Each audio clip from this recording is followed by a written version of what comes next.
reputation, I had a name, I had quite a lot of money, I had all that kind of stuff. So yeah, my life was a successful life if you looked at it. Everyone looked at this successful life. I had this other side of life where I was running around committing crimes.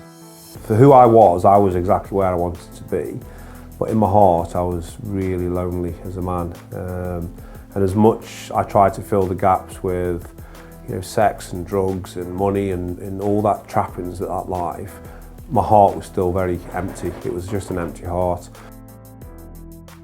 I ended up in prison because I committed loads of armed robberies. The first time going into prison was hard, and perhaps the second time, but after you've been in and out of prison as much as I had over my lifetime, it became kind of just part of the job. The difference on this one is I was glad to be in prison because my life had become that chaotic in taking drugs and in committing crimes. Going to prison was a place to stop. So I recognised that I needed to be in prison, but then doing a life sentence for armed robbery was quite an ordeal. 3 or 4 years in, I made a decision one day no longer to be violent. So the moment I made that decision, somebody tried it on with me in a violent manner. And I dealt with that in the way that I would always deal with something, which wasn't the right way, because people get hurt.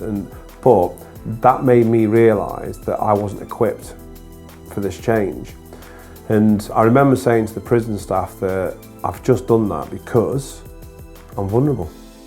And I actually realised that for the first time in my adult life, I've actually admitted that I wasn't the toughest or the roughest. I was just a scared little boy.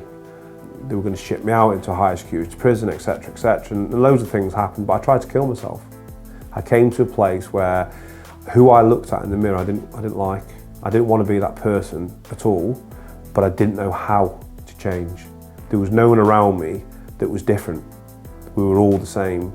We looked a bit different, we might have smelled a bit different, but we're all doing sentences, we're all being in for being criminals, and we've all got drug issues or identity issues.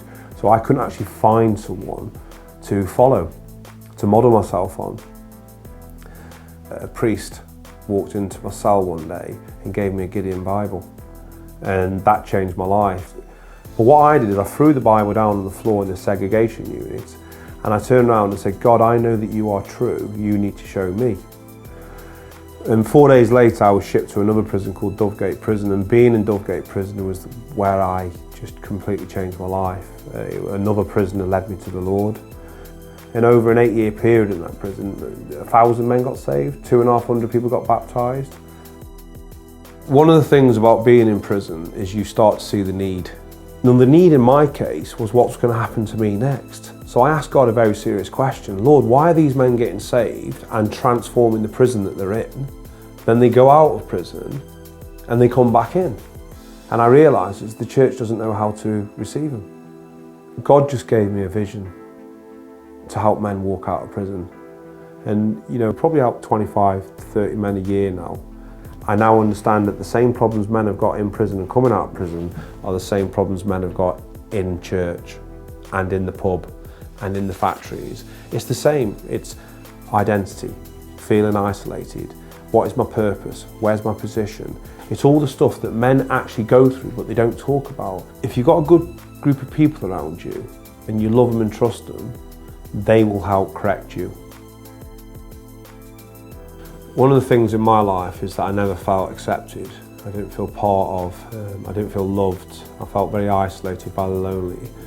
The main foundation of my life now is I know I'm loved, I know who I am, I know that my identity is in Christ, and it doesn't matter what today looks like or what tomorrow looks like, that's my starting point, that's my foundation, that's who I am.